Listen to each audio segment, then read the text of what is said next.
Hello pessoal, sejam bem-vindos a mais um episódio do podcast Áudios de Alma para Alma e nós hoje vamos falar do poder do riso. Porquê é que rir pode curar? Qual é este poder do humor para nos regular e nos curar efetivamente? E porquê é que a psicologia, cada vez mais, de forma terapêutica, novas terapias, estão a usar o humor e o rir na condução da cura? E este podcast, este episódio surgiu de uma pergunta que eu recebi estes dias numa palestra, que eu sinceramente já não sei se era uma sobre sono ou sobre as redes sociais, mas foi mais ou menos na linha condutor que um dos dois, que era, eu estava a falar sobre os perigos das redes sociais e adormecer com o telemóvel e essas coisas todas, e de repente recebo uma pergunta de uma pessoa que me diz assim, olha, eu entendo o que estás a dizer, eu entendo perfeitamente que as redes sociais fazem mal, ou que para o meu sono não é bom, ou a luz azul, etc, etc, etc, mas, olha, comigo eu só consigo adormecer e durmo profundamente se adormecer com o telemóvel. A ver reels, a ver memes, TikToks, isso é que me faz dormir bem e profundamente. Ou então tem que ser uma comédia, um filme que esteja a dar na televisão, que me faça rir. Só assim é que eu consigo dormir. Posso-me explicar porquê? E ele estava a achar que era muito diferente das pessoas, mas rapidamente percebeu que a maior parte do público pensava o mesmo, ok? E tinham o mesmo hábito, que era adormecer ao telemóvel ou com alguma coisa ligada, que fosse a televisão. E porquê que isto acontece? Ora bem, quando nós estamos a ver um Reels, um meme, um TikTok, qualquer coisa que nos faça rir, no nosso cérebro há uma hipoativação da amígdala. Okay? Quando nós nos estamos a rir, quando nós estamos a brincar, há uma hipoativação da amígdala. O que é que significa? Há uma inativação do nosso sistema de ameaça. Okay? Por exemplo, imagina uma criança, não é? Ou imagina-te a ti, tu não podes estar a brincar e ao mesmo tempo estar numa situação de ameaça, catástrofe, medo. As coisas não coexistem. Então, a amígdala, não é? Aquela área que eu já falei várias vezes, que está relacionada com as emoções do medo, do stress, da ansiedade, do perigo, daquelas emoções de sobrevivência que muitas pessoas as veem como negativas, mas que não existem emoções negativas, já falei bastante disso, mas compreendo que existam emoções mais desagradáveis de serem sentidas e a amígdala está relacionada com essas emoções. Quando nós sentimos stress, medo, ansiedade, há uma maior ativação da amígdala. Ora, se tu passas um dia com medo, com stress, com ansiedade, o que é que vai acontecer no mundo? O meu trabalho dá cabo de mim. Patati patatá. A amígdala está sempre ativada. E claro que tu nunca tens, provavelmente, não é? Foi isto que eu expliquei, né? Quando fizeram essa pergunta e que chegámos a essa conclusão, que durante o dia não tens mais momentos de relaxamento. Tu estás sempre no teu sistema de ameaça, tu estás sempre em sobrevivência.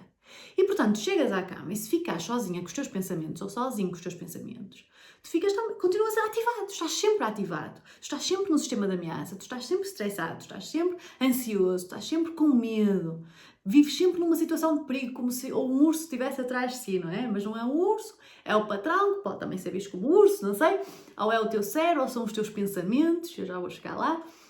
E portanto, estás sempre no momento de ameaça. Vais para o telemóvel como uma fuga. O que é que acontece quando tu pegas no telemóvel e vais ver Reels? Há uma mudança do foco atencional, já não estás atento ao que se passou no teu dia ou atento ao que está a vir aos teus pensamentos à tua cabeça, focas então no telemóvel e naquele momento, para além da dopamina, por isso é que eu nem estou a falar da dopamina, porque já sabemos que quando estamos ao telemóvel, quando estamos nas redes sociais, há uma libertação maior de dopamina e a dopamina é um neurotransmissor relacionado com a motivação, a saliência, o prazer. Mas imagina, se quando estás a ver o Reels só fosse libertada a dopamina, tu não ias adormecer ou relaxar. Porquê? Porque a dopamina está relacionada com este prazer, com esta excitação, com esta ativação. Portanto, quando tu estás a ver Reels, para além de ser aditivo, para além desta dopamina, existem outros neurotransmissores, ou hormonas, dependendo do local em que estão a ser secretados, e se vão para a sangue ou não, mas pronto, que estão a ser libertados também. E portanto, quando nós estamos a ver Reels, para além de mudarmos o foco, já não estamos a focar-nos na ameaça, nos nossos medos, etc., a amígdala relaxar ali um pouquinho, a ativar-se menos, e portanto, menor libertação de cortisol, que é a hormona do stress, etc, etc., maior secreção de dopamina, portanto, prazer, também há uma maior secreção, uma maior libertação ou liberação de, por exemplo, endorfinas, que têm a ver com este relaxamento, e de oxitocina, de conexão. A oxitocina também é aquela hormona que é libertada no momento em que nós temos um filho e, portanto, há aquele momento de conexão, ou depois de uma atividade sexual em que nos sentimos conectados com o nosso parceiro, ou que não seja parceiro, ou parceira, ou que não seja parceira. Portanto, quando nós estamos a rir, e por isso é que o humor é tão importante, eu já vou chegar porque é que a psicologia de repente viu isto e estamos a usar de facto o riso nas terapias. É por isto, porque quando nós não podemos estar numa situação a brincar e ao mesmo tempo em sistema de ameaça constante e de alerta, não existem as duas coisas ao mesmo tempo. Portanto, quando nós estamos a brincar, estamos relaxados. Não é? Quando nós estamos a brincar, quando nós estamos a rir, quando estamos a ver um Reels que seja, nós estamos a mudar o nosso foco de atenção para aquilo que é uma situação engraçada, que é um meme. A nossa amígdala desativa-se ou ativa-se menos. Portanto, diz ao hipotálamo, etc., o eixo HPA, olha, não precisas lançar tanto cortisol, portanto, vais sentir menos medo, stress, ameaça. Ao mesmo tempo, dopamina, prazer, sinto-me bem, vou continuar a ver Reels. De repente, endorfinas, relaxo-me. Já não estou a pensar no que aconteceu, portanto também já não estou ativa, estou feliz, estou relaxada, estou conectada e lá vou eu de berço. Okay? É por isso, e é por isso que o riso e rir é terapêutico. E muitas vezes, quando estamos a ver Reels ao final do dia ou quando estamos no telemóvel, é o único momento em que nos sentimos realmente relaxados, porque é isto. Passamos o dia todo com a amígdala ali, stress, ansiedade, medo, perigo, ameaça. E quando chegamos a casa, que a nossa casa já pode ser para muitos nós felizardos, não é? Para outros nem tanto. A casa é um porto seguro e, portanto, muitos de nós sentimos a casa como um porto seguro. Os que somos felizardos por sentirmos isso. E, portanto, chegamos a casa, já estamos ali a sentir-nos mais seguros, pegamos no telemóvel e estamos na nossa conchinha. Não é? Já não estamos a pensar no mundo. E acontece tudo isto a nível cerebral e a nível do nosso corpo. E, portanto, para muitas pessoas, aquele momento é o único momento em que relaxam efetivamente e claro que dormem melhor.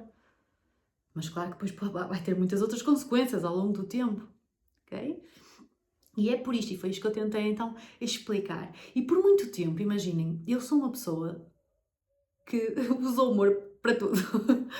Então, imaginem, eu já sei que pareço mais nova. E se discordas, estás a mentir.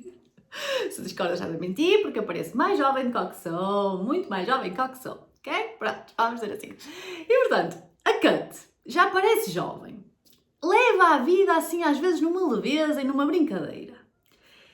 E eu às vezes sinto que por eu ser assim, não é? Aparentar ser assim, às vezes poderia ser levada um bocadinho menos a sério, etc. Ou era um medo meu, mas efetivamente à primeira vista já aconteceu, ok? E com clientes, não é? Das primeiras sessões, cada vez menos, mas já aconteceu. Mas de repente eu começo a falar e as pessoas começam, calma, então calma, calma, então é uma pessoa que sabe, não é? Mas o primeiro impacto, não é? Pela forma como eu, não sei, minha cara, se calhar, não é? Por isso é que eu deixo uns cabelitos brancos, quer dizer assim, eita, já não sou assim tão jovem. Mas pronto, e pela minha forma de levar um bocadinho a vida. Às vezes as pessoas podem parecer, que tolinha, que tola, não é? Que doidinha, que louca, não é? E eu por muito tempo tenho que confessar que pensei realmente rir do trauma ou usar o humor para lidar com situações difíceis deve ser de muita imaturidade. Deve ser realmente de muita imaturidade, Catarina Barros. Se mais tarde, não é? Porque isto foi antes de eu saber o que eu te vou contar. se mais tarde queres ser uma psicóloga levada a sério, tu tens que parecer de outra forma. Tu não podes levar o humor e o riso e a leveza. Não, tu tens que ser séria, tu tens que ser não sei o quê, tu tens que ser... Até que, uma vez, nunca mais me esqueço, há uns anos atrás, há uns bons anos atrás, eu estava a ler um livro sobre budismo, que eu amo, não é? E um dos maiores, para além do Dalai Lama, que também já falou bastante sobre isto, mas um dos maiores monges budistas do mundo, e depois foram vários, não é? Disse que só uma pessoa com uma certa elevação espiritual e só uma pessoa que está no caminho da cura e liberta da dor é que consegue usar o humor para lidar com a dor e caminhar no sentido da cura. E ele foi, assim, uma das primeiras pessoas que eu ouvi a falar de humor. E ele é super engraçado, ele ri-se das coisas às vezes mais, não é? Ele tem uma leveza. Eu comecei a ler cada vez mais e depois o Dalai Lama também começou a falar muito sobre isso. E até estou a ler um livro, estou a terminar de ler um livro do Dalai Lama que podia até ter posto aqui para vos mostrar, porque também indico. Mas eu vou fazer um episódio até sobre livros que eu indico, porque acho que é interessante, eu gosto de ver isso, eu gosto que as pessoas me deem indicações, é assim que eu compro os meus livros, através das indicações, portanto quero fazer um episódio sobre isso. Se fizer sentido para vocês, digam-me, mas eu vou fazer. Se fizer sentido, mas digam-me que eu vou fazer na mesma, portanto, mesmo que não faça sentido. Ai, canto. Anyway, e eu a partir desse momento em que eu ouvi-o a falar com uma leveza, com um certo humor, e eu não olhava para ele como que tolo. Eu olhava para ele como, nossa, que evoluído realmente. Uau! Tipo, a forma como ele fala das coisas mais difíceis e consegue transformá-la de uma forma tão simples, que é tão entendível por toda a gente, e traz uma leveza, não traz peso, e consegue explicar e consegue transmitir, e traz um humor em que diverte as pessoas. E quando eu me rio de certas coisas que ele dizia, eu pensava, eu estou tão relaxada, e claro, não é? Então foi aí que foi um clique. Foi um clique total. E depois Dalai Lama também começou a falar muito sobre o humor e o porquê do humor ser tão importante nas práticas dele e na evolução espiritual dele, porque é como ele diz, o humor primeiro, quando nós nos conseguimos rir de nós próprios, significa que estamos ou já curados ou muito perto da cura, porque precisas de um nível altíssimo de compaixão. Eu não estou a dizer aquelas pessoas que estão-se a rir no nível superficial e que riem tudo e nada, e que nada faz sentido, e que levam tudo muito na brincadeira, e que não curam, e que não se aprofundam. Eu estou a dizer num nível de usar o humor para a compaixão, que é realmente só quando eu olho para trás e consigo ter um certo nível de... Ok, a sério, caíste ali e achaste que ia ser o fim do mundo e que mais ninguém ia te levar a sério. Oh, caíste, levanta-te, levantaste, já está. É? Só quando eu consigo olhar para situações do passado, assim, a sério que achavas aquela pessoa o amor da tua vida? Oh, linda, que tu não sabias. Não é? Ei, a sério que achavas que aquele break-up ia ser o final do mundo? Não foi! E queres dizer uma coisa que tu passado? Tiveste mais não sei quantos break-ups e nenhum deles te quebraram a ti, nenhum deles te break you up. Então, realmente, só quando conseguimos olhar para uma versão de nós próprios e trazermos um humor associado a esta compaixão a sério, de observador, não é? É uma compaixão de olharmos para trás e assim, não foi o fim do mundo. Tu conseguiste superar. Não é? Porque tens estas características, porque és capaz, porque és forte. E estou a cuidar de ti.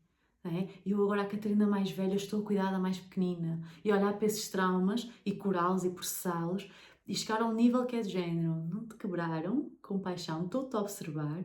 E é um certo humor do género. Isso fez-te quem tu és e está tudo bem, e não é o final do mundo, e consegues-te lembrar e rir. Aí a sério, eu era mesmo parva. Aí a sério que eu já disse isso aí. E não de uma forma crítica. Oh meu Deus, eu disse aquilo. Como assim? Tipo, não vou superar. Como assim? Ei, oh cut, tu já disseste uma coisa errada. Não. Pronto, olha, não sabias. Agora já leste, está tudo certo. Sabem? E isto é muito eu. E vocês já repararam, não é? Já vieram falar comigo sobre isso. algumas pessoas que eu não conhecia, não é? E que agora conheço, que já me disseram, ok? Eu adoro a forma como tu até trazes uma certa leveza e diversão para temas tão complexos às vezes, e temas tão profundos, e temas que podem magoar, e temas dolorosos, não é? E, hum, e isto é muito eu. E portanto, esse foi um passo importante para eu levar a sério o riso, levar a sério o humor na cura. Até que, não é? De repente, os psicólogos, há uns 10, 20 anos atrás, começaram a ver isto como: isto pode nos ajudar a curar as pessoas, isso realmente é terapêutico. O riso realmente é terapêutico. Como é que nós podemos pôr isto na prática psicológica? E portanto, surgiram várias terapias, não é? Para vocês terem assim uma noção, se tiverem interesse na psicologia e no desenvolvimento humano. A psicologia é assim marcada por 3 grandes vagas de terapias. Portanto, a primeira vaga de terapias eram as comportamentais, não é? O Skinner, a psicologia mais básica e comportamental, que era muito de mudar comportamento. Portanto, se isto não te faz bem, deixa de fazer isso. É? E os estudinhos dos ratos e dos pombos e dos cães a salivar vêm daí. Foi, portanto, a primeira vaga da psicologia muito comportamental, muito só para o físico. Muito só para o físico. Olhem bem a evolução da mente humana, graças a Deus, não é? E perceber que o humano não é só físico, não é só comportamento. Se isto faz mal, deixa de fazer isso. Não é só isso. Não pode nunca ser só isso. E alguém ainda ter esse pensamento que muita gente ainda tem, estão a ser muito básicos. O ser humano é muito complexo e por isso é que para mim é a ciência mais fascinante. Porque 1 mais 1 é igual a 2 e a maior parte das ciências que existem, exceto na psicologia. Exceto 2 pessoas podem passar pela mesma coisa e ter interpretações completamente diferentes. Há 1001 variáveis e é por isso que é tão interessante e tão complexa.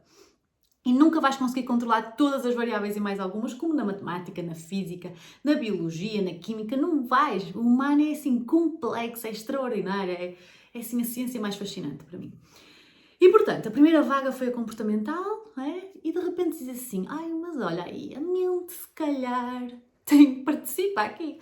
A parte cognitiva deve ter aqui alguma influência, não é só os comportamentos. E portanto, a segunda vaga de terapias que existem é as terapias cognitivo-comportamentais, que basicamente é a terapia base que dão na maior parte das universidades do mundo, incluindo a portuguesa. E é uma terapia, a terapia cognitiva comportamental, dentro de todas as nuances dela, é extraordinária e realmente traz muitos avanços psicológicos e ganhos, e funciona para muitas coisas, mas eu acredito hoje, né, que um psicólogo, e eu vejo muito nas redes sociais, que eu acho que é reduzir mesmo, a sua prática às terapias cognitivo-comportamentais é muito limitado. Não o psicólogo, mas a prática, ok? Acho que a prática é muito limitada porque não serve para toda a gente. Na depressão crónica, então, é que os estudos mostram mesmo que não cura, ajuda, mas não cura. As terapias de 3ª geração que têm que entrar aqui. Porquê? Qual é a grande diferença, sem querer dar aqui uma aula de psicologia, mas pronto, se vocês veem o meu podcast, estão interessados nesta parte de desenvolvimento humano e, portanto, se calhar fazem terapia e tudo mais, e pode ser uma coisa que seja importante terem consciência. Na terapia cognitiva comportamental, o que é que se tenta? Na terapia comportamental tentava-se mudar os comportamentos, não é? Na terapia cognitiva comportamental tentava-se mudar as cognições, ou seja, os pensamentos. Portanto, o que se usa muito, a prática base da terapia cognitiva comportamental é chamada de reestruturação cognitiva. O que é que isto quer dizer? Tens um pensamento que te faz mal, não é? Qual é o teu pensamento automático? Ou um pensamento negativo que tenhas, ou um pensamento ruminativo, um pensamento que está sempre a vir à tua mente. É este. Por exemplo, sei lá, sou um falhado. Ok, o que é que a reestruturação cognitiva tenta fazer? Reestruturar, que é, ok, sou um falhado. Evidências a favor, evidências a contra, evidências a favor, olha, falhei aquele teste. Contra, olha, já superei muitas coisas na vida, faço muitas coisas bem, Ok? E isto ajuda a uma reestruturação, ou seja, a dizer assim, olha, realmente se calhar não sou sempre falhado. Olha, realmente se calhar este pensamento posso mudar por outro. Outras técnicas, outras práticas é que sou um falhado. Ok, pronto. Quando tu dizes que és um falhado, como é que isso te faz sentir? Faz sentir um bocado triste. Que mais? Olha, sei lá, ansioso. Pronto. 0 a 10, quando? Olha, quando digo isto, 10, sei lá. Ok. Podemos ter pensamentos alternativos sobre isto? Por exemplo, nunca ninguém me vai amar. Olha, eu já fui amado. Olha, meus pais amam-me. Olha, eu já tive um relacionamento. Sei lá, pensamentos alternativos que possam ter. Olha, se calhar eu até sou bom. Olha, não sou boa matemática, não sou falhado, mas sou bom nisto, sou bom naquilo. Sei lá, pensamentos alternativos. E depois, quando tens esses pensamentos alternativos, como é que te sentes? Ai, realmente sinto melhor. Ai, realmente. Então a base é, se sentes melhor com estes pensamentos, então tenta ter mais estes pensamentos alternativos do que os pensamentos ruminativos que tens. E portanto isto é reestruturação cognitiva, tentar substituir pensamentos. E porquê é que é limitado basear a prática psicológica neste tipo de terapia? Porque por exemplo, depressões crónicas, a chamada distemia, que é uma depressão que dura mais de 2 anos, as pessoas já creem tanto naquele pensamento que é muito difícil mudar por outro. E às vezes é mesmo impossível em certas perturbações. Eu não gosto, eu sou muito de ver a pessoa por pessoa e não por perturbação. Eu não vejo pessoas com rótulos, eu vejo pessoas, mesmo na minha prática, ok? E acho muito limitador, para mim e para a pessoa, atribuir diagnósticos e pôr rótulos, ok? Eu sou muito concisa nos meus diagnósticos e mesmo que hajam, eu chamo de tens esta sintomatologia, ok? Mas tanto tens como vamos deixar de ter. Portanto, estás a ter estes sintomas. Tanto tens como vamos deixar de ter com terapia. Mas não gosto de rotular com, olha, és depressivo, és ansioso. Não, isso não ajuda, isso só me prejudica no meu trabalho e no nosso trabalho para a cura. Mas pronto. E porquê é que então às vezes não funciona substituir pensamentos? Como vocês já devem estar a imaginar. Porque às vezes é muito difícil substituir um pensamento. O pensamento vai estar lá. Vai estar lá e vai estar lá há muito tempo. Então, o que a terceira geração de terapias psicológicas veio trazer é que nós não queremos mudar o pensamento. Eventualmente até pode acontecer. Eventualmente até pode acontecer com esta prática. Mas nós não mudamos pensamentos, porque isso é quase impossível. Eu não tenho o poder de mudar as tuas cognições e os teus pensamentos. O que nós mudamos é a relação da pessoa com os pensamentos. Ok? E portanto aqui, nas terceira geração, são muitas terapias que eu amo e que pratico bastante, ok? Dependendo da pessoa que eu tenho à minha frente, não é? Dependendo da problemática, dependendo de muitas coisas, eu vou dando mais uma terapia, mais outra, uma junção de terapias, e eu acho que é assim que o psicólogo tem mesmo que ter muitas estratégias, porque as pessoas são muito diferentes e, por exemplo, com uma pessoa eu consigo fazer mindfulness, com outras pessoas eu não consigo. Com uma pessoa faz sentido fazer uma estruturação cognitiva, com outras não. Com outras faz sentido fazer uma difusão cognitiva, que é mais estas terapias de terceira geração. E o que é a difusão cognitiva? E porquê é que isto está relacionado com o humor? Portanto, estou-vos a contar a historinha toda para vos dar um contexto e para também terem conhecimento. O conhecimento é poder. Mesmo para a vossa cura, ok? Procurarem às vezes um psicólogo que faça mindfulness ou que faça as terapias de aceitação e compromisso, que eu amo, faço muito. Sei lá, para a redução de stress ou para a redução da ansiedade, faço a terapia da compaixão, que eu também utilizo imenso, ok? E que tem a ver com o humor. Pronto, então vamos lá. Portanto, o que é a difusão cognitiva? É que eu não vou mudar os teus pensamentos, eu vou mudar a relação que tu tens com o pensamento. Ou seja, diz-me o pior pensamento que tu tens na tua vida. Começa assim, tal. Diz-me o pior pensamento que tens na tua vida. E a pessoa lá diz, sei lá, sou um falhado. Sou um falhado, Catarina Barros, nem tens noção. E as pessoas acham sempre que me vão dizer alguma coisa, e por isso é que é maravilhoso, que me vai assustar ou que me vai pôr uau. E eu fico sempre, tenta-me surpreender, porque acredita, as coisas que eu ouço, a pior coisa que está aí dentro da tua cabeça é a minha segunda-feira à tarde. Portanto, diz-me o pior pensamento, sei lá, sou um falhado. Ok, quando tu tens esse pensamento, como é que te sentes? E as terapias de terceira geração, é por isso que eu também gosto muito de utilizar isto, são muito experienciais. Não ficam só na cognição e na mente, não ficam só tipo a pessoa a pensar. A pessoa sente no corpo, não é? Tem diferentes exercícios, estratégias que a pessoa sente. E um simples é este, que é como é que sentes este pensamento no corpo.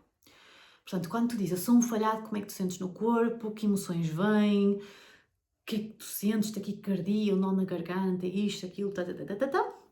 Portanto, descreve, faz este exercício.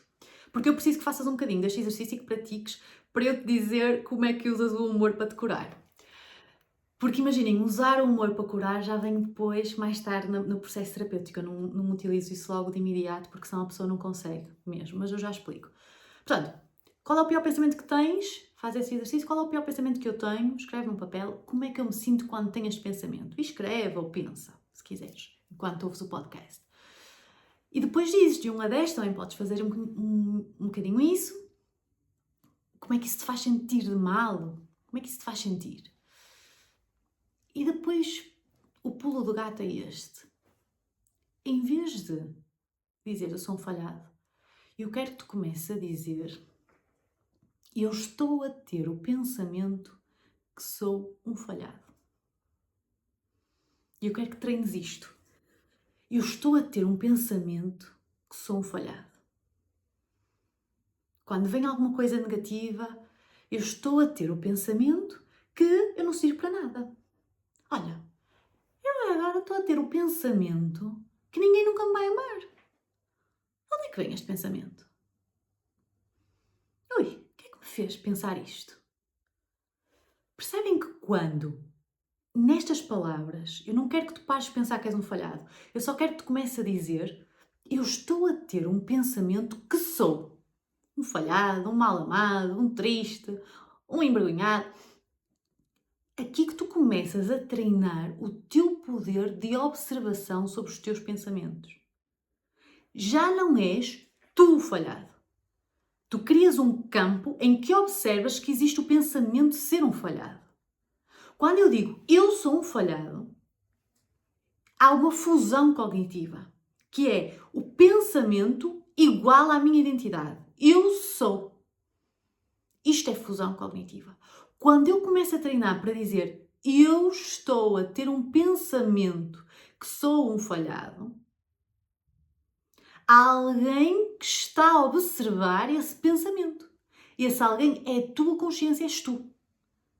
E, portanto, podes imaginar o pensamento como uma nuvem que passa, outras imagéticas é a cascata, é a água no rio. Existem diversos exercícios que eu posso trazer aqui para o podcast, mas que é importante, é tudo num contexto terapêutico. Mas eu vou trazendo, porque o podcast é isso mesmo, é tentar-vos ensinar o máximo de coisas que eu conseguir, de uma forma didática e gratuita e tudo mais. E, portanto, quando tu começas a dizer eu estou a ter um pensamento que sou um falhado, como é que te sentes? Que emoções vêm? E de 0 a 10, há aqui uma desfusão, há um observador. Eu quero é criar distância. Com este processo terapêutico, eu quero criar distância entre ter o pensamento e ser o pensamento. Entre ter um pensamento e comprar um pensamento. Que é uma analogia que eu uso muito. Que é, tu podes ter um pensamento que és um falhado e não comprá-lo. Não é? Ou seja, não o comprar, dá cá que é meu, pronto, quanto é que ele custa? Para mim, eu ter esse pensamento custa muito da minha saúde mental. Mas há pessoas que querem comprar, comprem para aí, e depois estão sempre a ter esse pensamento, porque ele é deles, não é? Compraram, é meu, pronto, é meu, dá cá, é meu. É meu, portanto, para tudo e para mais alguma coisa, sou um falhado, sou um falhado, sou um falhado. Não sei para nada, não sei para nada, não sei para nada. Tu podes ter um pensamento e não comprar o pensamento. O que é que isto significa? Olha, está aqui o pensamento. Eu estou a ter o pensamento que sou um falhado. Onde é que isto vem? Olha, foi ontem discuti com o meu namorado, olha, ontem não consegui entregar aquele relatório, falhei com a deadline, pronto, olha, é isso. Foi desse momento. E o pensamento vem, pronto. Mas realmente falhaste, opa, estava muito cansado, dormi mal. E aqui eu já estou a misturar com a terapia da compaixão, ok? Mas façam só este exercício, que é os pensamentos que vocês têm, como é que se sentem, corpo, etc, etc, e começar a dizer eu estou a ter o pensamento, começar a treinar a vossa capacidade de serem observadores dos vossos pensamentos. E depois como é que sentem. E depois, uma segunda ou terceira fase é pensarem muito de eu estou a ter o pensamento, eu não quero comprar este pensamento, eu não quero levar para todo lado, ele não é meu, eu não vou usá-lo aqui na testa, ou esta camisola com eu sou um falhado, ou não sei o quê, eu não vou comprá-lo, eu não vou usá-lo para tudo. Porque comprá-lo custa muito a minha saúde mental. Eu posso tê-lo, eventualmente ele sai. Não é? Eu posso ter este pensamento, entender de onde ele vem, o que é que se passou, treinar esta minha compaixão, portanto é todo um processo terapêutico, mas eu não preciso comprá-lo. Okay? E depois uma outra pergunta que vocês podem fazer é útil ter este pensamento? É útil vocês comprá-lo e estar sempre a dizer que eu sou um falhado? Ajuda-te a chegar onde tu queres? Se calhar não. Então, se não é útil, que outros pensamentos é que podem ser úteis? E como é que tu podes ter uma melhor relação com este pensamento? Para que seja mais útil. Ok?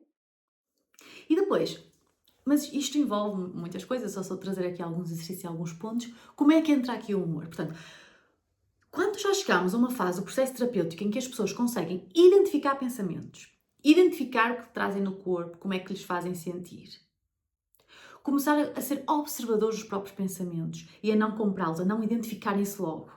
É de género, correu isto, deixa-me take a step back, deixa-me pôr um passo para trás e observar o que está a acontecer, ok? É útil eu continuar neste caminho? É útil eu comprar este pensamento que me faz tão mal? Não. O que é que eu posso fazer por ele? Ok?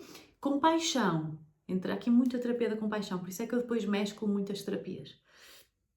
Compaixão, principalmente com pessoas que são extremamente autocríticas, eu uso muito a terapia da compaixão, muita. E posso um dia também falar mais da terapia da compaixão, mas é muito isto, que é como é que eu posso ter mais compaixão por esta pessoa, por este seu crítico, etc. São bastantes coisas e são bastantes práticas. Quando a pessoa já consegue, portanto, observar pensamentos, identificá-los, identificar emoções, saber tudo isso sobre elas próprias, portanto, muito autoconhecimento e muita prática de autocompaixão, eu aqui pego no humor. E o que é o humor e o que é que os estudos estão a mostrar que eu acho maravilhoso? Que é, e este exercício podes fazê-lo, claro que eu aconselho é todo um processo terapêutico, por isso é que eu tive que explicar tudo isto, que é cantar o próprio pensamento. E uma das músicas que mais se usa na investigação, porque é uma música universal e toda a gente conhece, é o Parabéns a Você. Então, basicamente, o que é isto? Eu peço à pessoa para cantar o pensamento mais assustador que elas têm, que lhes tira horas de sono, que as fazem ficar ansiosas, medrosas, em pânico, com crises de pânico.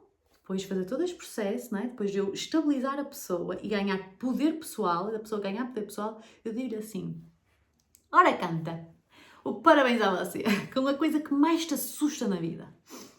E a pessoa começa, por exemplo, com o sou um falhado. Vou fazer para vocês. E vocês entendem logo, já me estou a rir.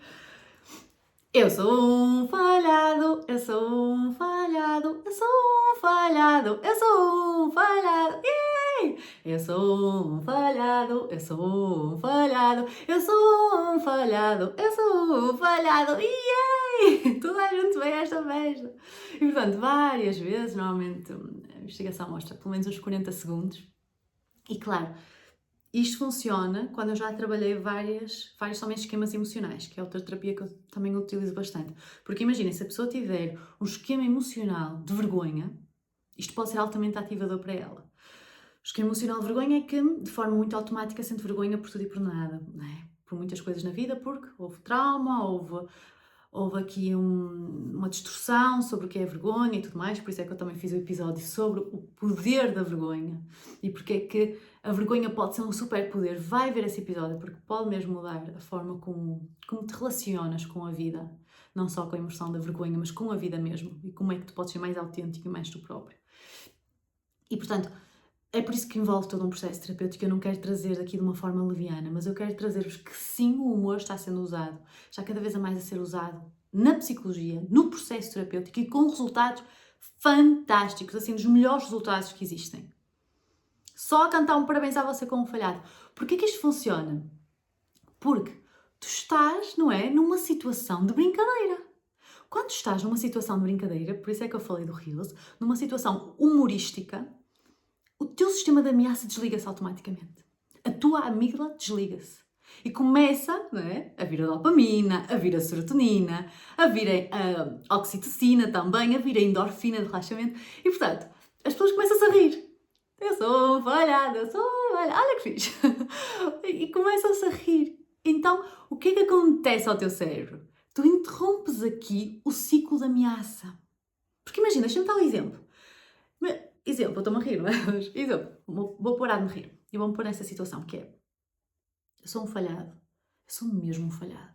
Quanto mais tu tens o pensamento que és um falhado, mais a amígdala se ativa, situações, portanto, emoções, tristeza, ansiedade, medo, o que for, não é? Perturba, deixa-te triste, deixa-te mal. E, portanto, quanto mais tens esse pensamento, mais te sentes mal, mais a amígdala está ativada, mais a amígdala está ativada, mais emoções negativas, mais ameaça, portanto, é um ciclo. Mais amígdala, mais emoções negativas, mais ameaçador, portanto, estou a sentir ansiedade, estou a sentir stress, estou a sentir medo, sinto a ameaça, mais eu preciso pensar esse pensamento, mais esse pensamento me deixa triste, mais amígdala, portanto, é todo um ciclo. E porquê que, se é uma ameaça, eu preciso porquê que as pessoas pensam mais? Imaginem, se algo é uma ameaça, desde as cavernas, se algo era uma ameaça, mais atenção eu tinha que dar a isso. Se eu vejo o meu pensamento, eu sou um falhado, ativa-me a amígdala, é ameaçador, mais eu preciso de prestar atenção a este pensamento. Por isso é que mais ruminas. Porque quanto mais interpretares que esse pensamento é ameaçador, mais tu vais ruminar sobre esse pensamento. É a tua biologia, é para o que o nosso cérebro está programado. Ponto. O nosso cérebro está programado para o quê? Ameaça? Deixa-me estar atento. Deixa-me estar muito atento. Para sobrevivência. Eu já disse isto várias vezes. O teu cérebro não evoluiu para te dar paz. O teu cérebro e o cérebro de toda a gente evoluiu para tu sobreviveres. É a máquina de sobrevivência. O que é que está a acontecer? Coisas de ameaças? Tem que estar atento. E, portanto, quanto mais tu vis esse pensamento como ameaçador, sou um falhado, sou mesmo um falhado. E o que é que isto faz para mim? Eu sou um falhado, nunca vou conseguir ter um trabalho, nunca vou ganhar dinheiro, porque depois um vai ao outro. É o teu ciclo. Nunca vou conseguir ter dinheiro e não, qualquer dia, meu Deus, qualquer dia eu tenho que dormir na rua. E depois? Ninguém me vai querer, nunca vou casar, nunca vou ter filhos, nunca vou ter uma casa, nunca vou conseguir ter esse dinheiro, porque eu não sirvo para nada. Ameaça. Eu pegar neste teu pensamento e fazer todo este processo terapêutico e conseguir chegar a um ponto em que tu consegues criar este distanciamento, observares o pensamento e até corrige o pensamento, faz com que o teu sistema de ameaça desligue. E, portanto, eu sou um falhado, vai-te lembrar da música e quando estás a cantar esta música, e, portanto, sempre que vier este pensamento, começa-te a rir e começa a cantar a música, porque desliga o sistema de ameaça e o teu cérebro interpreta, este pensamento não é uma ameaça, este pensamento é um pensamento. Este pensamento é um pensamento. Ou seja, este pensamento não é um facto. Não é verídico. É só um pensamento, não é algo factual. É um pensamento que eu tenho, é uma nuvem. Não é algo que eu preciso comprar, ter sempre comigo. Não é uma verdade absoluta. Não é uma ameaça. Eu consigo observar. Se eu consigo observar algo, eu não sou esse algo. Se eu consigo observar este microfone, que não funciona, que funciona, mas que eu não ligo, eu não sou o microfone. Se eu consigo observar esta minha caneta, eu não sou esta caneta. Se eu consigo observar o pensamento, estar presente com o pensamento, eu estou a ter este pensamento, eu não sou o pensamento. E acredita, esses pensamentos negativos, toda a gente os tem. E não vamos parar, provavelmente, de os ter. Muitas vezes vamos falhar realmente num teste e eu vou ter. Eu tenho, às vezes, como qualquer pessoa tem. E, portanto, tentar cognitivo-comportamentais para fazer com que as pessoas parem de ter estes pensamentos pode ser muito contraprodutivo porque não vão ter. E o que é que as pessoas começam a pensar? A terapia não está a resultar, nunca vou deixar de ter estes pensamentos e, portanto, nunca deixo de ser curada. E a cura acontece não quando deixas de ter pensamentos negativos ou emoções negativas, porque isso nunca vai deixar, isso nunca vai acontecer. Vamos sempre ter. A cura acontece quando tu consegues ter emoções negativas, entre aspas, e pensamentos negativos e estás ok. Pode não estar muito bem, mas estás ok. Consegues estar na presença deles, sem os comprares, sem os guardares para sempre, sem te identificares com eles, sem acabar com o teu dia completamente. Ou com a tua vida. Tu consegues estar na presença deles, tu consegues observá-los sem te identificares com eles, consegues mudar a relação com eles. E a relação é, olha, está aqui a nuvem escura. Eu trabalho muito com a imagética, como é que é o teu crítico, como é que é o teu pensamento, como é que nós podemos escrevê-lo. E está aqui esta nuvem escura que vem muitas vezes, Normalmente chega por volta às vezes às quartas-feiras, que é quando o patrão mais me chateia a cabeça. Ela passa normalmente às quartas-feiras às 5 da tarde. Ou às 3 da tarde, que é quando ele me vem perguntar qualquer coisa. Eu quero me ir embora. E vem esta nuvem que é, sou uma porcaria, sou um falhado, sou não sei o quê. Ela costuma passar agora. Olha, deve estar quase a passar. Olha, está a vir ele. Mas eu não fico, tipo, derreada, assustada, melindrada. Há uma distância psicológica. E por isso que o humor pode ser uma liberdade psicológica. E por isso é que o humor cura. Cura mesmo. Porque quando eu me rio de uma situação, quando eu trago humor para a conversa, a amígdala desativa. Logo, menos cortisol. Menos emoções de stress, ansiedade, medo, perigo, ameaça. Sistema de vigília e ameaça, desliga. E eu depois vou falar dos sistemas que nós temos para regulação emocional, ok? Num outro episódio vou falar sobre como regularmos emoções. O que é isto de regular emoções? Quais são os sistemas de regulação emocional que eu não vejo isso muito a ser falado, não é? Então eu vou-vos explicar o que é isso da regulação emocional. E portanto, isto acontece. Mas o que é que acontece? Há a libertação de dopamina, prazer, motivação. Estou top. Serotonina, bem-estar, endorfina, relaxamento, oxitocina, conexão.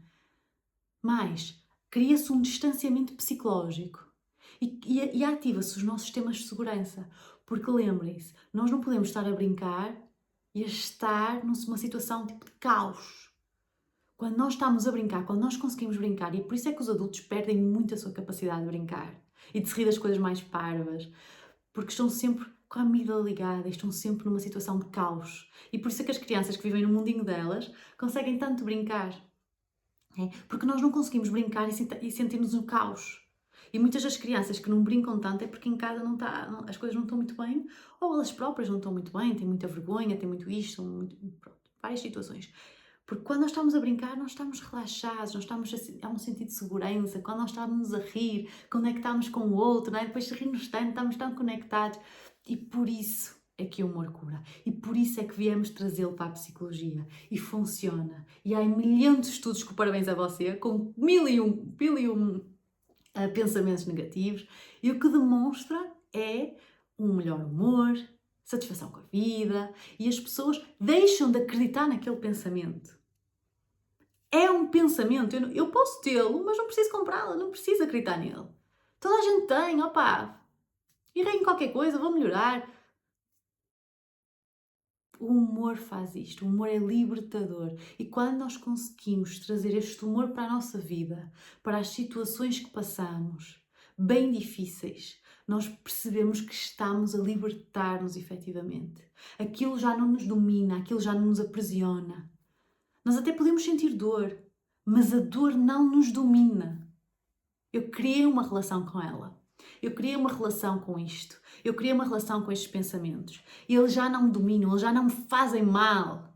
Criei uma relação tranquilinha com eles. Às vezes chegam, batem aqui à porta e entram. E há um poema que eu amo do Rumi sobre os pensamentos. E os convidados. Acho que é do Rumi. Tenho quase certeza que é do Rumi. Mas pesquisem um poema na internet que é Pensamentos Convidados. Ok? E é lindo esse poema, é maravilhoso. Tenho que começar a postar mais poemas, meus e de outras pessoas, também nas redes sociais. Tenho que fazer tanta coisa que eu faço no meu tempo, com calma, porque senão eu vou para o meu lado crítico. E eu estou a tentar ser compassiva, fazer as coisas com o meu tempo, com a minha calma, no meu momento, e não me deixar ser engolida pelas redes sociais, e engolidas pelas pressões e por aquilo que as pessoas esperam de mim. Portanto, passinho a passinho eu estou a chegar lá, pessoal, e agradeço a vossa compreensão e agradeço que estejam aqui. Mas é isto, hoje eu queria falar sobre o humor, o riso, como isto nos cura, como é que isto faz sentido de um ponto de vista neurobiológico, psicológico, emocional, cognitivo, comportamental, portanto, tudo aquilo que eu estudo há anos. E portanto, espero que tenhas gostado deste episódio. Na verdade, vou ser honesta, portanto, para as pessoas que ficarem aqui até ao fim, que este episódio não ia ser sobre humor. Foi porque houve esta pergunta e eu disse assim, olha, vou criar um episódio sobre isto, porque eu agora vou começar a falar sobre relacionamentos, que é um pedido que eu recebo muito no Instagram, de vocês que me assistem, que é para falar mais sobre relacionamentos, e eu quero falar sobre relacionamentos. Conscientemente ou inconscientemente eu estava a atrasar isso um bocadinho, Mas é um tema que eu amo, que eu estudo também há muitos anos. Eu sou terapeuta de casal, para quem não sabe, não sei se alguma vez disse isso no podcast, mas basicamente eu faço terapia de casal, apenas um dia na semana, numa tarde, um dia da semana, atendo casais, e é uma coisa que eu gosto muito de fazer, e que eu estudo muito, e que eu gosto de falar, que as minhas amigas é o que nós falamos, sobre amor, sobre casais, sobre homem. E portanto, é um tema que eu vou trazer para aqui e pronto. E é assim uma nova fase que nós vamos entrar, várias coisas, mas passo a passo. Portanto, hoje o episódio foi sobre o humor, sobre o riso. Espero que também tenha esclarecido. Se fores uma pessoa que precisa dos Reels, porque é que provavelmente precisas dos Reels para adormecer? Porque se calhar passas o dia todo com a tua amígdala ativada, não é? Passas o dia todo em stress, passas o dia todo em ansiedade e precisas daquele teu momento e é ao telemóvel. Mas pode ser outra coisa qualquer. Tu podes desenvolver outra coisa qualquer que te traga este sentido de segurança, não é? E de humor que o telemóvel traz. Podes ler um livro, podes estar com o teu companheiro ou companheira, se ela te faz rir, se for engraçado. Opá, se não for também, se calhar não devias estar com ele. Nós precisamos de um parceiro que nos faça rir, dos mínimos, não é? Pronto, que nos traga segurança, portanto, isso é os mínimos. Portanto, há outras coisas que nós realmente podemos fazer no nosso dia-a-dia que nos desliguem um bocadinho a amígdala, que nos desliguem esta pressão, que nos desliguem este sistema de vigília e de ameaça e que nos fazem sentir tranquilos, seguros, calmos, felizes, bem. Ok? E é isso que eu te desejo. E portanto, espero que tenham gostado do episódio. Se gostaram, deixem um like ou deixem uma avaliação no Spotify, porque a maior parte das pessoas vê-me no Spotify. Deixem uma avaliação para a Cut, para este episódio, para este podcast. Deixem um comentário, sigam, façam as pessoas que vocês gostam seguir-me para ajudar a crescer o canal. Eu conto convosco. E é isso, passito a passito. E acho que é isso tudo que eu vos tenho para dizer. Espero que estejam bem, que a vossa semana seja mara. A minha vai ser com muito trabalho. E é isso. Beijinho e vemo-nos no próximo episódio.